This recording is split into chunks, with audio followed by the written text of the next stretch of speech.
शांति। आज 1 मई 2025 है। आज नए महीने की शुरुआत हो रही है और आज बाबा ने इस शुरुआत में ही एक शक्तिशाली बात कही है। यही कहा है कि हमें अनुभवी स्वरूप बनना है। तो अनुभवी स्वरूप क्या है और उससे क्या हमें प्राप्ति होगी?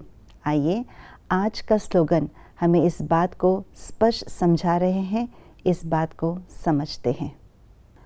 अनुभवी स्वरूप बनो तो चेहरे से खुश नसीबी की झलक दिखाई देगी। बाबा हमेशा कहते हैं कि अनुभव की अथॉरिटी सबसे बड़ी अथॉरिटी है। जिस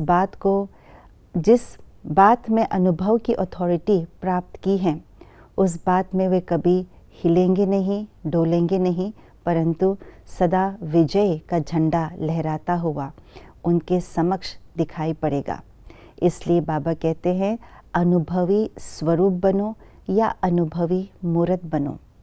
अनुभवी स्वरूप बनना माना बाबा ने एक अव्यक्त मुरली में ये बात स्पष्ट की है कि हर एक सब्जेक्ट में अनुभवी मूर्त बनना। ज्ञान, योग, धारणा, सेवा, चारों ही सब्जेक्ट के एक एक बात का अनुभव करना। ज्ञान के भी एक एक पॉइंट को प्रैक्टिकल रूप में हम उसे धारण करते हैं, मनन चिंतन करते हैं और उसे स्वरूप में लाते हैं, तभी हम अनुभवी स्वरूप बन सकते हैं हर ज्ञान के पॉइंट का। ऐसे ही योग के सब्जेक्ट में योग की जो अलग अलग स्थितियां हैं, देही अभिमानी स्थिति, अशरीरी स्थिति, अव्यक्त स्थिति, बीज रूप स्थिति क्या है, इन सब बातों का स्वयं हम प्रैक्टिकल करें, उसमें एकाग्रता की शक्ति द्वारा अनुभवी मूर्त बनते हैं, तो योग की सब्जेक्ट के हम अथॉरिटी बन जाते हैं। ऐसे ही धारणा और सेवा का, जब ऐसे अनुभवी स्वरूप आत्मा बन जाते हैं तो हमारे चेहरे पर खुश नसीबी की झलक दिखाई पड़ती है। क्यों? क्योंकि अनुभव के आधार से हम सब कुछ प्राप्त कर लेते हैं। ज्ञान, योग, धारणा और सेवा के जब हम अनुभवी बनते हैं तो ज्ञान की प्राप्ति, योग की प्राप्ति, धारणा और सेवा की प्राप्ति संपन्न बन जाते हैं। जब प्राप्ति संपन्न होते हैं तो चेहरे पर उसकी झलक खुश नसीबी के रूप में दिखाई पड़ती है। बाबा ने तो एक मुरली में स्पष्ट रूप से कहा है, जो प्राप्ति संपन्न आत्मा है वही खुश नसीब है और सर्वश्रेष्ठ प्राप्ति इस दुनिया में अगर है तो 4 बातें हैं। पहला है सर्वश्रेष्ठ संबंध, दूसरा है सर्वश्रेष्ठ संपर्क, तीसरा है सच्चा प्यार और चौथा है सर्व संपत्ति और धन की प्राप्ति।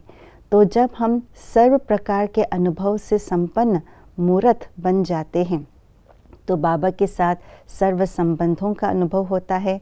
जैसे पारस के साथ हम संगत में आते हैं तो हम भी सोना बन जाए, इस प्रकार से बाबा के श्रेष्ठ संग का संपन्न रूप से अनुभव करते हैं।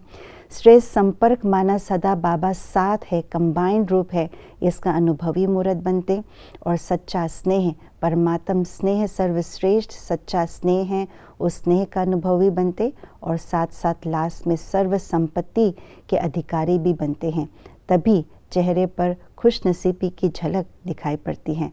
तो आइए हम सर्व प्रकार के अनुभव के मूर्त बने, स्वरूप बने और अपने चेहरे पर सर्व प्राप्ति संपन्नता की निशानी खुश नसीबी को झलकाए और दूसरों को भी प्रेरणा दे। ओम शांति।